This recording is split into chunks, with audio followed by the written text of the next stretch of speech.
স্বাগত নিউজ 24 সংবাদের সাথে আছি আমি আকাশ হাসান। দেখছিলেন সংবাদ শিরোনাম। এবারে পুরো খবর। মালয়েশিয়ার শ্রম বাজার নিয়ে সম্ভাবনার নতুন দুয়ার খুলতে চলেছে। পুনরায় বাজার খুলতে এখন অপেক্ষা শুধু MOU বা সমঝোতা স্মারক সইয়ের। ভার্চুয়াল বৈঠকের মাধ্যমে তা করা গেলে খুব শিগগিরই 5 লাখেরও বেশি কর্মী যেতে পারবেন মালয়েশিয়ায়। নতুন নিয়মে থাকবে না কোনো পুরনো সমালোচিত সিন্ডিকেট। দেশটিতে নিযুক্ত বাংলাদেশের হাই কমিশনার গোলাম সরওয়ার ও ঢাকার কয়েকটি রিক্রুটিং এজেন্সির সাথে কথা বলে রিপোর্ট করেছেন লাকমিনা জেসমিন সোমা। সরকারি হিসেবে বাংলাদেশ থেকে এ পর্যন্ত অন্তত 10,57,000 বাংলাদেশির কর্মসংস্থান হয়েছে মালয়েশিয়ায়, যাদের হাত ধরে সমৃদ্ধ হয়েছে বৈদেশিক মুদ্রার রিজার্ভ। কিন্তু দালালের দৌরত্ব, অবৈধ সিন্ডিকেট ও শ্রম কূটনীতির মারপ্যাচে বারবারই হোঁচট খেয়েছে এই শ্রমবাজার।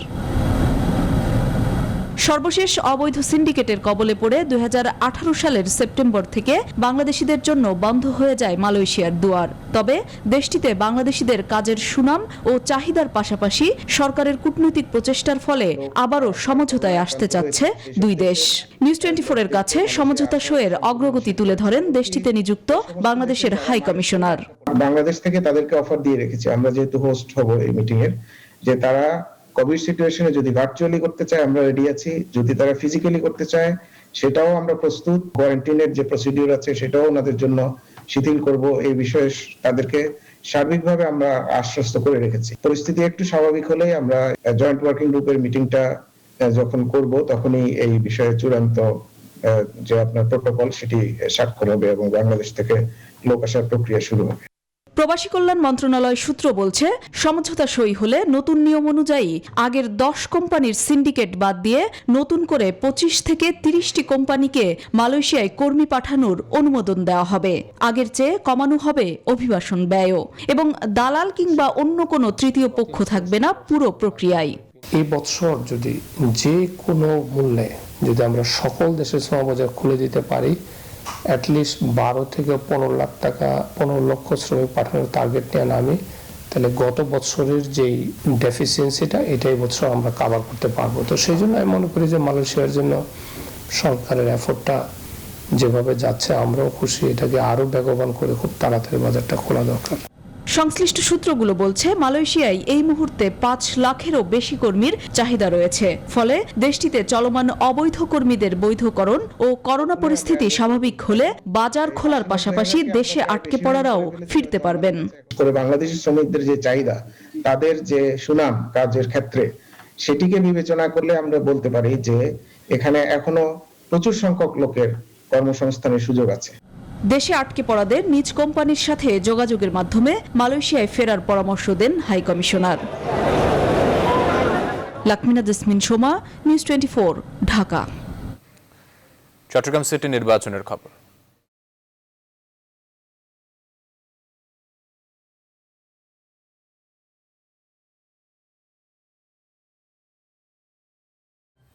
চট্টগ্রাম সিটি কর্পোরেশন নির্বাচনে সেনা মোতায়েন করা হবে না, তবে র্যাব, পুলিশ ও বিজিবি সদস্যরা সতর্ক অবস্থানে থাকবেন।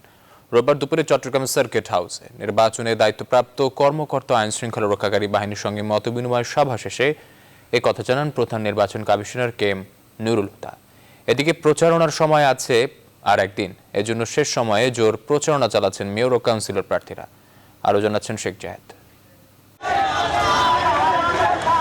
নির্বাচনী প্রচারণায় জমজমাট 70 লাখ বাসিন্দার চট্টগ্রাম মহানগর। অলিগলিতে ভোটারদের দাঁড়ে দাঁড়িয়ে এখন প্রার্থীদের ছুটে নানা প্রতিশ্রুতিতে চাইছেন ভোট। রোববার চেরাগি পাহাড় ও সরাইপাড়া এলাকায় জনসংযোগ ও মতবিনিময় সভা করেন আওয়ামী লীগের মেয়র প্রার্থী রেজাউল করিম। নৌকা প্রতীকে এই জন্যই ভোট দেবে, কারণ নৌকা প্রতীকে ভোট দিয়ে এই জনগণ স্বাধীনতা পেয়েছে। নির্বাচনী প্রচারণায় যোগ দেন ঢাকাই চলচ্চিত্রের অভিনেতা অভিনেত্রীরা। নগরের বিভিন্ন এলাকায় ভোটারদের কাছে নৌকার সমর্থন চান তারা।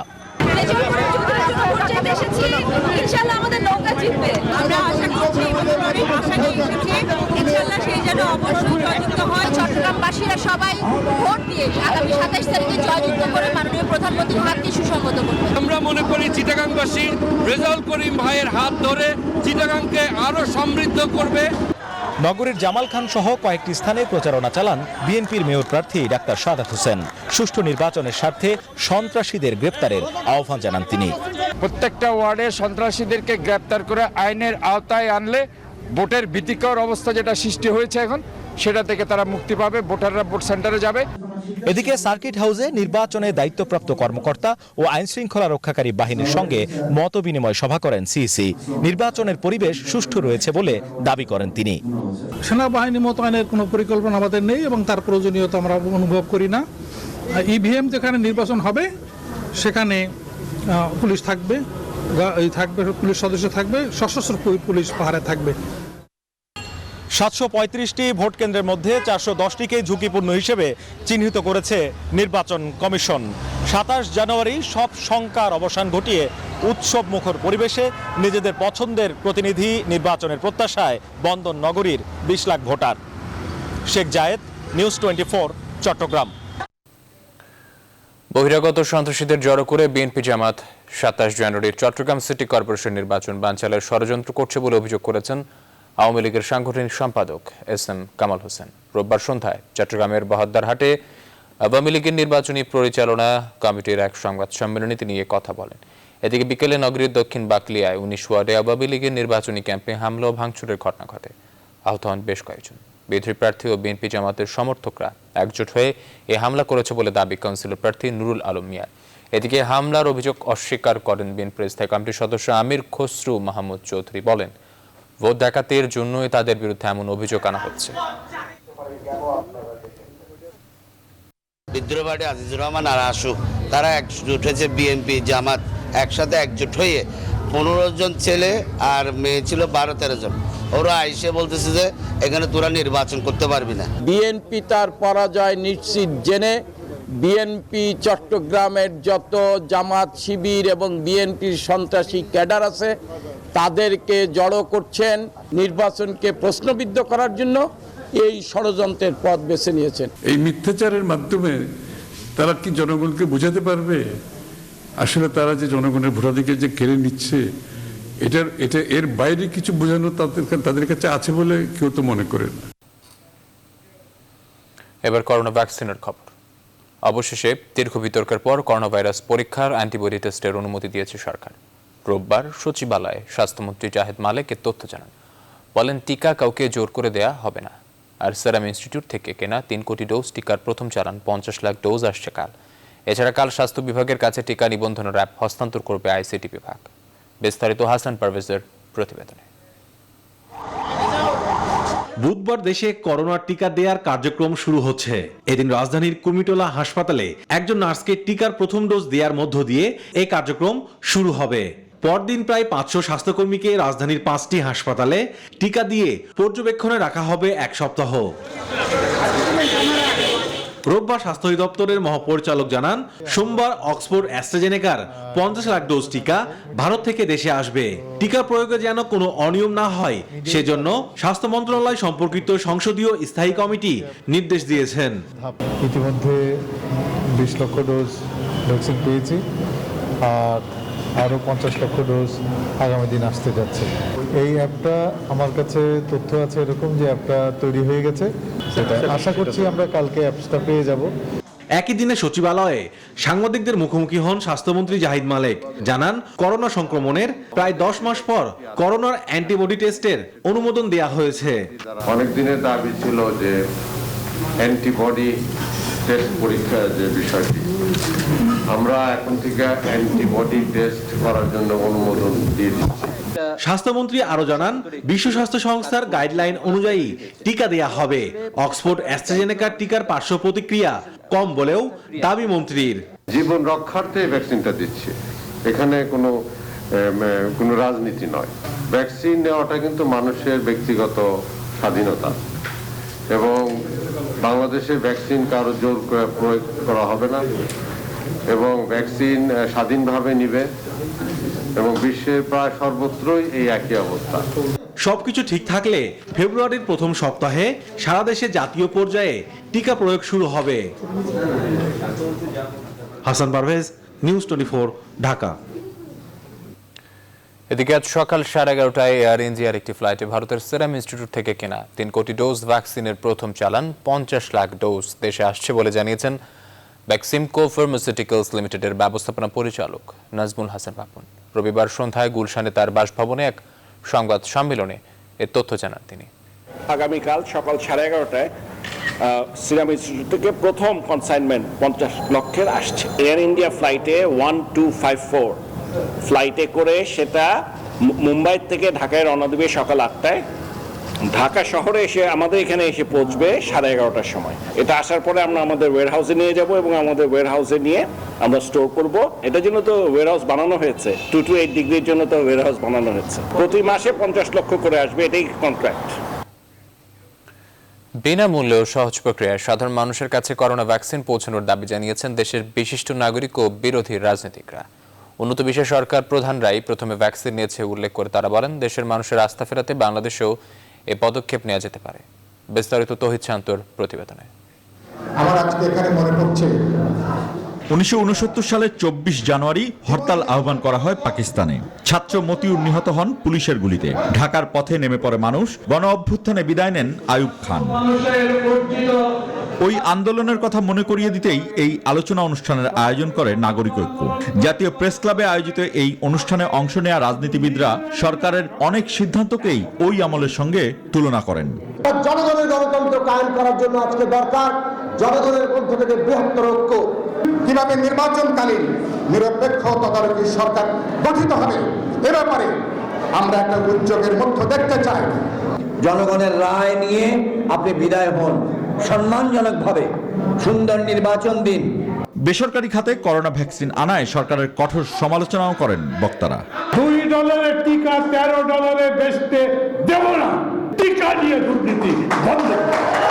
ভারতও কিনছে $2 $2.5 দিয়ে, ভারত সরকার ভারতীয় কোম্পানি উৎপাদিত, কিন্তু বাংলাদেশে কিনছে $5 দিয়ে, যেখানে সেই প্রাইভেট কোম্পানিটা তারা নিয়ে যাচ্ছে বাকি টাকাটা।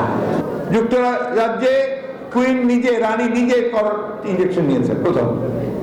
আপনার রাশিয়াতে পুতিন নিয়েছে, আমেরিকাতে বাইডেন নিয়েছে। আমি বলবো যে প্রধানমন্ত্রী আজকে আপনি প্রথম টিকাটা নিন, নিয়ে মানুষকে বলেন যে এতে ভয়ের কিছু নেই।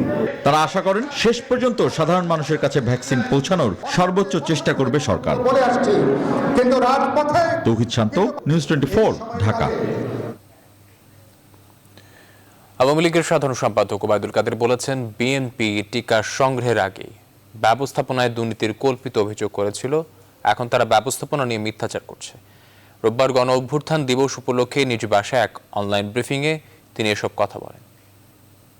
আজ এদিনে আমি স্মরণ করছি পুলিশের গুলিতে নিহত নবকুমার ইনস্টিটিউটে নবম শ্রেণীর ছাত্র মতিউর রহমানকে।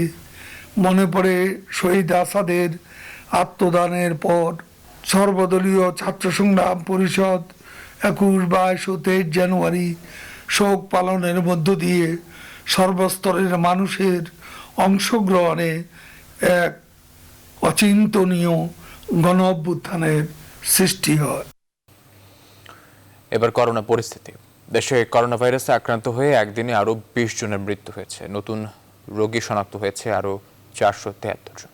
রোববার স্বাস্থ্য অধিদপ্তরের প্রেস বিজ্ঞপ্তিতে তথ্য জানানো হয়, এ পর্যন্ত দেশে করোনা ভাইরাসে মোট আক্রান্তের সংখ্যা বেড়ে 5,31,799 জন এবং মোট মৃতের সংখ্যা 8,023 জনে দাঁড়িয়েছে। বাসা হাসপাতালে চিকিৎসাধীন আরও 514 জন রোগী সুস্থ হয়ে উঠেছেন গত 24 ঘন্টায়।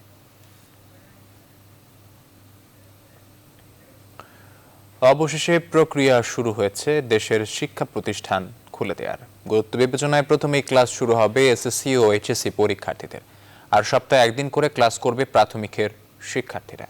রোববার জাতীয় সংসদে এমন তথ্য প্রকাশ করলেন শিক্ষামন্ত্রী ডাক্তার দীপুমনি। তিনি জানান, এক সপ্তাহের মধ্যে প্রকাশিত হচ্ছে এইচএসসি ও সমমানের ফল। এ লক্ষ্যে সংসদে পাশ হলো 3টি বিল। আরো জানাচ্ছেন সজল দাস। শিক্ষা মন্ত্রণালয় সংসদের শীতকালীন অধিবেশন, এই অধিবেশনে বিপুল মানুষের নজর ছিল শিক্ষা সংশ্লিষ্ট 3টি বিলের দিকে, যার জন্য আটকে ছিল করোনা প্রেক্ষাপটে মূল্যায়নের ভিত্তিতে দেয়া এইচএসসি ও সমমান পরীক্ষার ফল প্রকাশ প্রক্রিয়া। রোববার সংসদের শুরুতেই আলোচনায় আসে ইন্টারমিডিয়েট অ্যান্ড সেকেন্ডারি এডুকেশন সংশোধন বিল 2021। এ বিষয়ে জনমত জরিপ ও সংশোধনের প্রয়োজন রয়েছে কিনা এ নিয়ে যুক্তি তুলে ধরেন কয়েকজন সংসদ সদস্য। 138টি দেশের মধ্যে বাংলাদেশের অবস্থান 112তম। এই মানের অবস্থায় যদি আবার অটোপাস যুক্ত হয় তাহলে মাননীয় স্পিকার কোথায় গিয়ে দাঁড়াবে? সারা বাংলাদেশে তৎকালীন সময় সমস্ত কিছু লকডাউন করে দেওয়া হয়, পরবর্তীতে জুন মাস থেকে বিষয়গুলিকে আস্তে আস্তে স্বাভাবিক করে নিয়ে আসা হয়, কিন্তু শিক্ষা ব্যবস্থাকে স্বাভাবিক করার জন্য কোনো পদক্ষেপ দৃশ্যমান হয়নি। সব ক্ষমতা 18(1)-এ দিয়ে দেয়া আছে, নতুন করে আসলে কোনো আইনের কোনো প্রয়োজন আদৌ ছিল বলে আমার মনে হয় না। বিল পাস শেষে শিক্ষামন্ত্রী জানান এরপর গেজেট প্রকাশের মাধ্যমে শিগগিরই ঘোষণা করা হবে ফল। এখন অনেক কিছু বলা যায় যে তখন আমরা পরীক্ষা নিতে পারতাম, একবার নিজেরা ভেবে দেখুন কি অবস্থা ছিল। এই পরীক্ষা নিতে গিয়ে যদি আমরা এই সংক্রমণ সারা দেশে ছড়িয়ে দিতাম, সেটি কি কোনো দায়িত্বশীলতার পরিচায়ক হতো? যুক্তি উপস্থাপন, সংশোধন প্রস্তাব সহ একইভাবে পাশ হয় কারিগরি শিক্ষা বোর্ড সংশোধন বিল ও বাংলাদেশ মাদ্রাসা শিক্ষা বোর্ড সংশোধন বিল 2021। বাধা কাটে ফল প্রকাশের। আমাদের ফলাফল প্রকাশ করতে পারবো ইনশাআল্লাহ। এ সময় গত বছরের মার্চ থেকে বন্ধ থাকা শিক্ষা প্রতিষ্ঠান খুলে দেয়া প্রসঙ্গে কথা বলেন শিক্ষামন্ত্রী। অর্থাৎ স্বাস্থ্যবিধি মেনে ক্লাস খুলে দেবার জন্য যা যা প্রস্তুতি প্রয়োজন, সেই সমস্ত প্রস্তুতি শিক্ষা প্রতিষ্ঠানগুলো 4 ফেব্রুয়ারির মধ্যে নিয়ে নেবে। তাদের এসএসসি এবং এইচএসসি আছে 2021 সালের। আমি একটু আগেই বলেছি যে তাদের অ্যাভারেজ ভার্সন, একটা অ্যাভারেজ কারিকুলামের উপরে পরীক্ষা হবে। সেই ক্ষেত্রে তাদেরকে আমরা প্রতিদিন, শুধুমাত্র দশম এবং দ্বাদশ শ্রেণীর শিক্ষার্থীরা তারা প্রতিদিন ক্লাস করবেন, আর অন্যান্য যে ক্লাসগুলো তারা সপ্তাহে হয়তো এই প্রাথমিক পর্যায়ে একদিন করে আসবেন। নিরাপত্তা নিশ্চিত করে শিক্ষা প্রতিষ্ঠানগুলো খুলে দেওয়ার বিষয়ে আগামী 4 ফেব্রুয়ারির মধ্যে ব্যবস্থা নিতে ইতিমধ্যেই শিক্ষা প্রতিষ্ঠানকে নির্দেশনা দিয়েছে মন্ত্রণালয়। সপ্তাহে হয়তো এই প্রাথমিক পর্যায়ে। সজল দাস, নিউজ 24, ঢাকা। 2 দিন। পিকে হালদার কাণ্ডে সংশ্লিষ্টতায় পিপলস লিজিং এর চেয়ারম্যান উজ্জ্বল নন্দী এবং ইন্টারন্যাশনাল লিজিং এর সাবেক এমডি রাশিদুল হক সহ 4 জনকে গ্রেপ্তার করেছে দুর্নীতি দমন কমিশন দুদক। রোববার বিকেলে রাজধানীর সেগুন বাগিচা থেকে তাদের গ্রেপ্তার করা হয়। দুদকের উপপরিচালক গুলশান আনোয়ার প্রধানের নেতৃত্বে একটি টিম তাদের গ্রেপ্তার করে। এরপর তাদের রমনা মডেল থানার হেফাজতে রাখা হয়েছে। সোমবার সকালে আদালতে তোলা হবে। পিকে হালদার ওই দুটি আর্থিক প্রতিষ্ঠান থেকে বিপুল অঙ্কের অর্থ সরিয়েছেন। এর আগে বৃহস্পতিবার পিকে হালদারের সহযোগী অনিন্দিতা মৃধা ও তার বাবা সুকুমার মৃধাকে গ্রেপ্তার করে দুদক।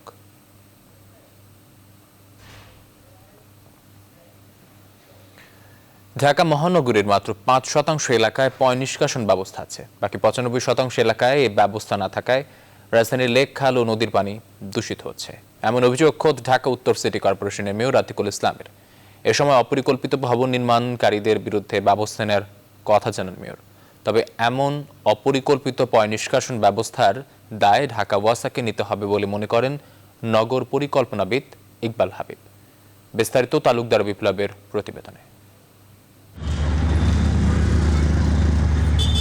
রাজধানীর অভিজাত এলাকা বনানী এবং গুলশান। ঢাকা উত্তর সিটি কর্পোরেশন বলছে রাজধানীর অনেক এলাকার মতো এমন অভিজাত এলাকায় বেশিরভাগ ভবনে সেপ্টিক ট্যাঙ্ক সোকয়েল নির্মাণ না করে পয়ঃবর্জ্য বের হওয়ার পথ হিসেবে সিটি কর্পোরেশনের ড্রেনকে ব্যবহার করা হচ্ছে। পুরো শহরের মধ্য দিয়ে যে ছড়িয়ে যে পরিবেশে দূষণ করছে এবং আলটিমেটলি যে নদ নদী খাল বিলে যেয়ে পড়ে পুরো পরিবেশটাকে বিনষ্ট করছে। 13তলা ভবনটির নাম কেয়া রেসিডেন্ট। বাইরে ফিটফাট, কিন্তু ভবনটির পয়ঃবর্জ্য সরাসরি যাচ্ছে সিটি কর্পোরেশনের নর্দমায়। ওই পাশে যে সিটি কর্পোরেশন যে মেইন লাইনটা করছে ওই লাইনে পড়ে যায়।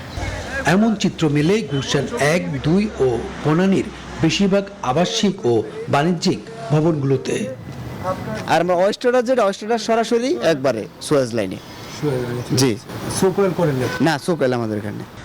নগর পরিকল্পনাবিদ ইকবাল হাবিব মনে করেন রাজধানীতে পয়ঃবর্জ্য নিষ্কাশন ব্যবস্থা গড়ে তুলতে ব্যর্থ হওয়ায় এর দায় ঢাকা ওয়াসাকে নিতে হবে।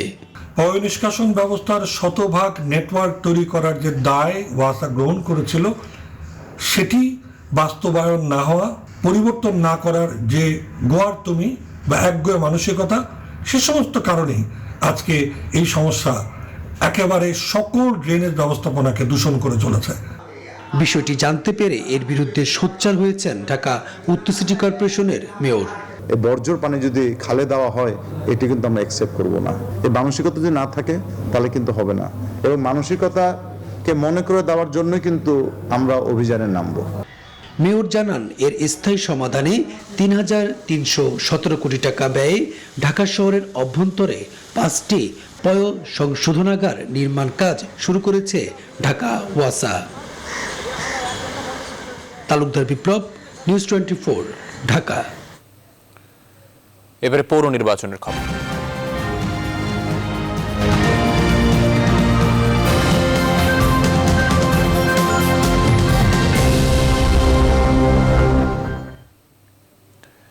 জমে উঠেছে তৃতীয় ধাপের পৌরসভা নির্বাচনের প্রচারণা। দেশের বিভিন্ন পৌর এলাকায় মিছিল আর মাইকিংয়ে জানান দেওয়া হচ্ছে মেয়র আর কাউন্সিলর পদের প্রার্থিতা। সপ্তাহের ব্যবধানে হতে যাওয়া এই নির্বাচনে জয়ী হতে ভোটার টানতে জোর চেষ্টা চালাচ্ছেন মেয়র প্রার্থীরা। সকাল থেকে রাত পর্যন্ত সমর্থকদের নিয়ে এক এলাকা থেকে অন্য এলাকা চষে বেড়াচ্ছেন, ঘুরছেন দাঁড়ে দাঁড়ে। এই ধাপে 64 পৌরসভায় ভোট নেওয়া হবে ব্যালটে, ব্যবহার হবে না ইভিএম। আগামী 30 জানুয়ারি ভোট হবে তৃতীয় ধাপের পৌর নির্বাচনের।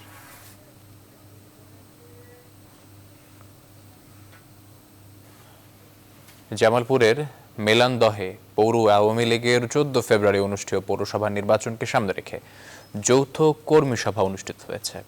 রবিবার দুপুরে মেলান্দহে বঙ্গমাতা শেখ ফজিলাতুন্নেসা বিজ্ঞান ও প্রযুক্তি বিশ্ববিদ্যালয় মাঠে অনুষ্ঠিত সভায় প্রধান অতিথি ছিলেন বাংলাদেশ আওয়ামী লীগের সাংগঠনিক সম্পাদক মির্জা আজম এমপি। তিনি নির্বাচনে নৌকাকে জয়ী করে প্রধানমন্ত্রী শেখ হাসিনার হাতকে শক্তিশালী করতে দলীয় নেতাকর্মীদের ঐক্যবদ্ধ হয়ে কাজ করার আহ্বান জানান।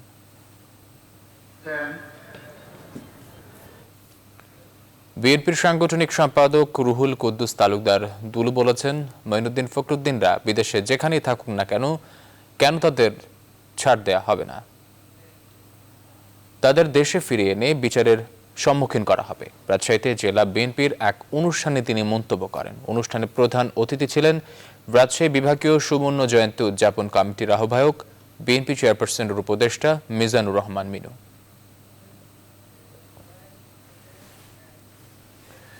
দিল্লির প্রেস মিনিস্টার নিযুক্ত হওয়া সাংবাদিক নেতা শাবান মাহমুদকে সংবর্ধনা দিয়েছে জয় বাংলার সাংবাদিক পরিষদ। রবিবার দুপুরে জাতীয় প্রেস ক্লাবে অনুষ্ঠিত সংবর্ধনা অনুষ্ঠানে বক্তব্য রাখেন বিএফইউজে ঢাকা সাংবাদিক ইউনিয়নের সাংবাদিক নেতারা। তারা বাংলাদেশ ফেডারেল সাংবাদিক ইউনিয়নের একাংশের মহাসচিব শাবান মাহমুদের নেতৃত্বের প্রশংসা করেন এবং নতুন দায়িত্ব দক্ষতার সাথে পালন করবেন বলে আশা প্রকাশ করেন।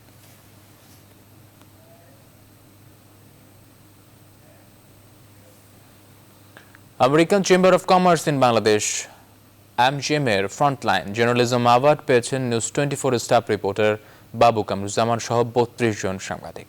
রোববার AmCham এর সভাপতি সৈয়দ এরশাদ আহমেদের সভাপতিত্বে অনুষ্ঠানে প্রধান অতিথি ছিলেন পররাষ্ট্রমন্ত্রী ডক্টর AK আব্দুল মোমেন। এ সময় উপস্থিত ছিলেন বাংলাদেশে নিযুক্ত মার্কিন রাষ্ট্রদূত আর্ল রবার্ট মিলার। অনুষ্ঠানে গত বছরের 1 মার্চ থেকে 30 আগস্টের মধ্যে প্রকাশিত ও প্রচারিত প্রতিবেদনকে এই অ্যাওয়ার্ডের জন্য বিবেচনা নেওয়া হয়। ওয়ালটনের পরিচালক মাহবুব আলম মৃদুলের কুলখানি সোমবার। সদ্যপ্রয়াত ওয়ালটন গ্রুপের পরিচালক ও তরুণ উদ্যোক্তা মাহবুবুল আলম মৃদুলের কুলখানি সোমবার দুপুর 12:30টায় তার গ্রামের বাড়ি টাঙ্গাইলের গোসাই জোয়াইরে অনুষ্ঠিত হবে। অনুষ্ঠানে মরহুমের আত্মার মাগফিরাত কামনায় বিশেষ মোনাজাত করা হবে। এবার ফার্স্ট সিকিউরিটি ইসলামী ব্যাংক অর্থ বাণিজ্য সংবাদ।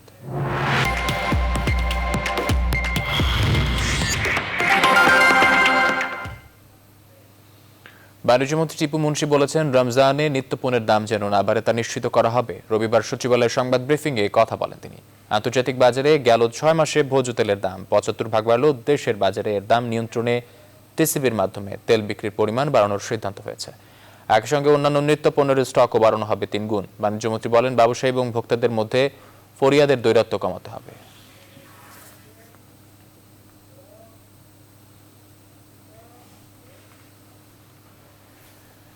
দেশের উত্তরাঞ্চলের জেলাগুলোয় জেঁকে বসেছে শীত।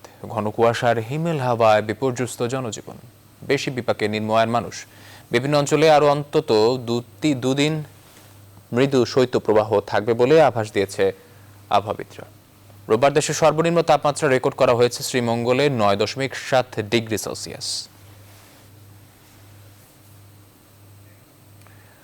বাগেরহাটের শরণখোলার পল্লীতে সাইফুল ইসলাম মোল্লা নামে এক ব্যক্তির সন্ত্রাসের কর্মকাণ্ডের কারণে তাকে মারধর করে পা ভেঙে ও 2 চোখ নষ্ট করে দেওয়ার অভিযোগ উঠেছে স্থানীয় এলাকাবাসীর বিরুদ্ধে।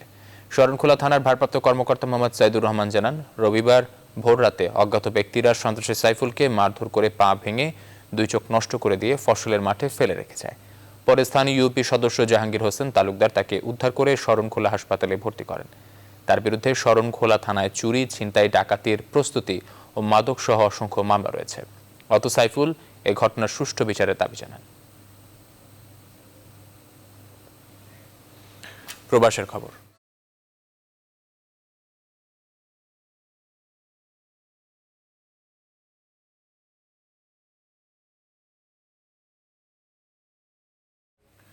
প্যারিসের বাংলাদেশি কমিউনিটির প্রিয় মুখ কৌশিক রাব্বানী খান স্থানীয় পৌর এলাকার কাউন্সিলর নির্বাচিত হয়েছেন। শনিবার তিনি কাউন্সিলর হিসেবে দায়িত্ব নেন। 2020 সালের 15 মার্চে ফ্রান্সের প্রথম ধাপের মিউনিসিপ্যালিটি নির্বাচন অনুষ্ঠিত হয়। নির্বাচনে উল্লেখযোগ্য সংখ্যক বাংলাদেশি বংশোদ্ভূত প্রার্থী অংশগ্রহণ করায় বাংলাদেশি কমিউনিটির মধ্যে বেশ উৎসাহ ও কৌতূহলের সৃষ্টি করেছিল। সাবেক রাষ্ট্রপতি জিয়াউর রহমানের 85তম জন্মদিন উপলক্ষে বিএনপি ইতালি শাখার আয়োজনে ভার্চুয়াল আলোচনা ও দোয়া মাহফিল অনুষ্ঠিত হয়েছে। ঘড়িজিয়া শাখা বিএনপি সভাপতি রফিকুল ইসলাম মুস্তাকের সভাপতিত্বে আলোচনায় অংশ নেন কেন্দ্রীয় বিএনপির আন্তর্জাতিক বিষয়ক সম্পাদক মাহিদুর রহমান, ইতালি বিএনপির সভাপতি হাজী আব্দুর রাজ্জাক সহ সভাপতি সাজ্জাদ কবির সহ আর অনেকে।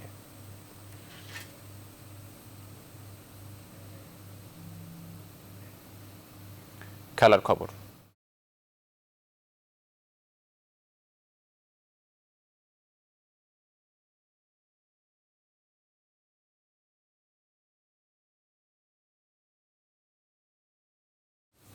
তিন ম্যাচ ওয়ানডে সিরিজের শেষটিতে আজ চট্টগ্রামে ওয়েস্ট ইন্ডিজের মুখোমুখি হবে বাংলাদেশ। সিরিজ জয় হলেও টাইগারদের লক্ষ্য এখন হোয়াইট ওয়াশ। ম্যাচের আগের দিন অনুশীলনে টাইগারদের শরীরী ভাষায় যেমন ছিল সিরিজ জয়ের আনন্দ, তেমনি প্রতিপক্ষকে হোয়াইট ওয়াশ করার দৃঢ় প্রত্যয়।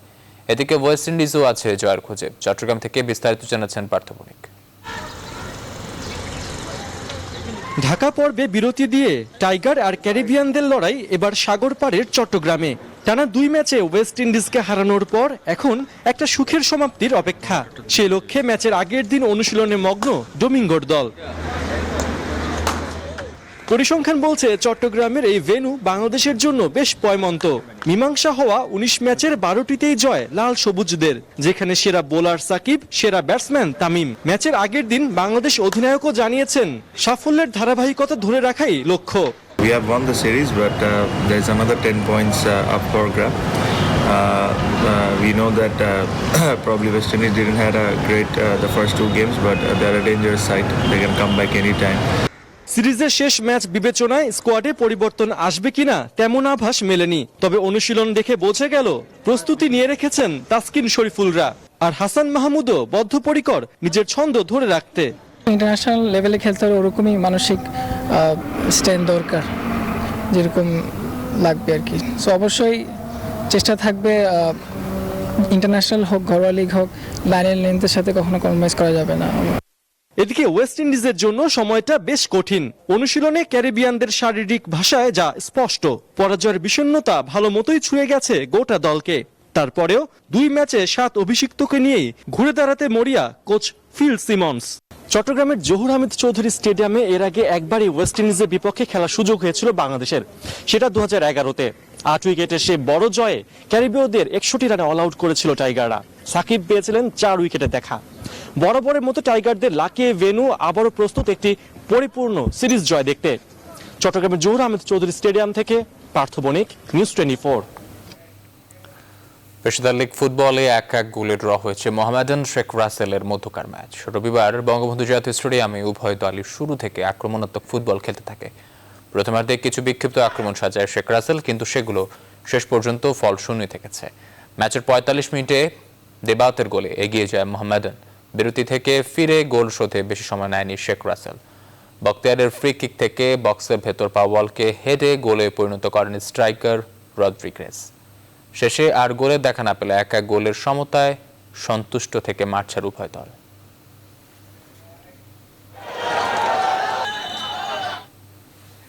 শেষ করব চলচ্চিত্র উৎসবের খবর দিয়ে। বর্তমান চলচ্চিত্রের উন্নয়নে সরকারের নেওয়া পদক্ষেপ বাস্তবায়ন হলে খুব দ্রুতই দেশীয় চলচ্চিত্র বিশ্ববাজারে প্রতিযোগিতা করবে বলে মন্তব্য করেছেন তথ্যমন্ত্রী ডক্টর হাসান মাহমুদ।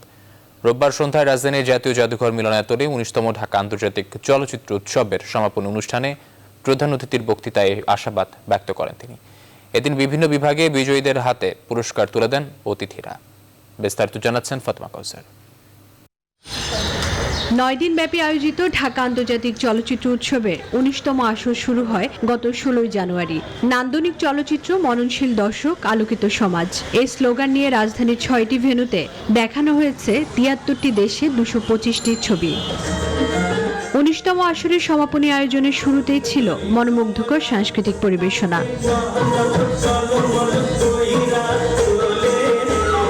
উৎসবের শেষ দিনে বিভিন্ন বিভাগে বিজয়ীদের হাতে পুরস্কার তুলে দেওয়া হয়। তবে এবছর করোনা বাস্তবতায় উপস্থিত ছিলেন না কোনো বিদেশি অতিথি। এদিন সেরা চলচ্চিত্রের পুরস্কার জিতে নেয় কিরগিজস্তানের রোড টু এডেন এবং দর্শকপ্রিয় চলচ্চিত্র হিসেবে বাংলাদেশের গণ্ডি পুরস্কৃত হয়। এছাড়া বাংলাদেশ প্যানোরামায় সেরা ছবি নির্বাচিত হয় 49 বাতাস। অডিয়েন্সের কাছ থেকে ভালোবাসা পাওয়াটা যে কোনো পরিচালকই চায়। আমরা আশা করতে পারি যে দেশের মাটি থেকে আমাদের আন্তর্জাতিক অঙ্গনে পথ চলা 49 বাতাসের জন্য শুরু হলো, আরও বেশি অনুপ্রাণিত করলো ভালো কাজের জন্য। উৎসবের সমাপনী ঘোষণা করে তথ্যমন্ত্রী ডক্টর হাসান মাহমুদ বলেন, জাতির পিতা বঙ্গবন্ধুর হাত ধরে প্রতিষ্ঠিত বাংলাদেশের চলচ্চিত্র শিল্প শুধু তার স্বর্ণালী যুগেই ফিরে যাবে না, অচিরেই তা বিশ্ববাজারে প্রতিযোগিতা করবে। যে সমস্ত সিনেমা হল বন্ধ হয়ে গেছে সেগুলোকে চালু করা, চালু সিনেমা হলগুলোর আধুনিকায়ন করা এবং জেলা উপজেলা পর্যায়ে নতুন নতুন সিনেমা হল নির্মাণের জন্য 1000 কোটি টাকার একটি বিশেষ তহবিল গঠন করা হচ্ছে। এদিকে উৎসব পরিচালক জানান, আগামী বছর 20তম আসর শুরু হবে 15 জানুয়ারি। হয়তো আরো ভালো করা যেতে পারতো। সবসময় আমাদের আসলে কখনোই আমরা স্যাটিসফাইড হই না। যাই হোক, হয়তো চেষ্টা করবো ভবিষ্যতে আরো ভালো করার জন্য। হাজার বছরের শ্রেষ্ঠ বাঙালি সিনেমা প্রদর্শনীর মাধ্যমে শেষ হয় রেইনবো চলচ্চিত্র সংসদ আয়োজিত ঢাকা আন্তর্জাতিক চলচ্চিত্র উৎসবের 19তম আসর। ফাতেমা কাউসার, নিউজ 24, ঢাকা। সংবাদ শেষ করব, তার আগে শিরোনামগুলো জানাচ্ছেন।